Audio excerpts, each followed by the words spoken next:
I thought some of you might enjoy a little look at my NAD stereo equipment here that I purchased in the early 1980s. It's still working very well to this day. This is the 3150 stereo amplifier, and this is the 4150 digital AM/FM stereo tuner unit.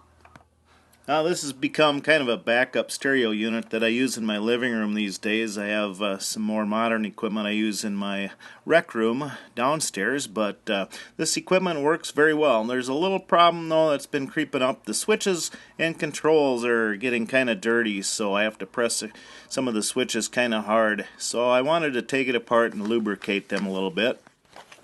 I picked up a bunch of literature on this back when I was researching the equipment from NAD. This is from the early 1980s, and I still have all this literature. Kind of fun to look back at it.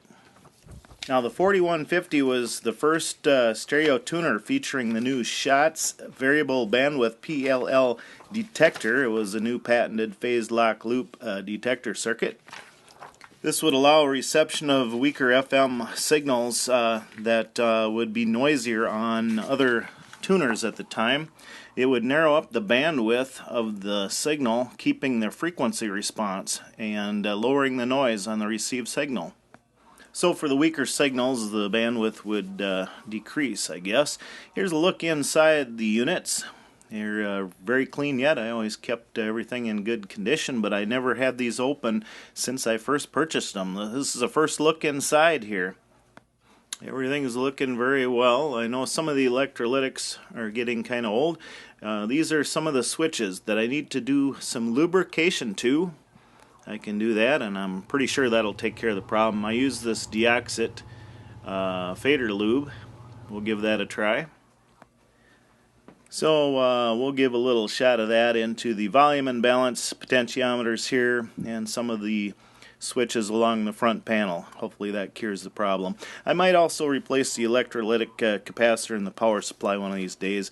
I did print off a copy of the service manual off the internet. Kind of small and hard to read, but at least I have that.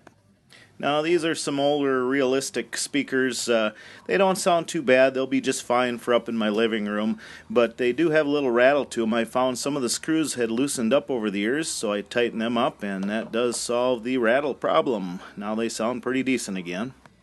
I won't play any music due to copyrights, but it is back in my living room, sounding very nice. It's going to serve the purpose just fine here. Hopefully I get many more years use out of this NAD equipment. And there's my old Sony CD player from the early 80s too. One of the first units out there. Still working good. 7-3, thanks for watching.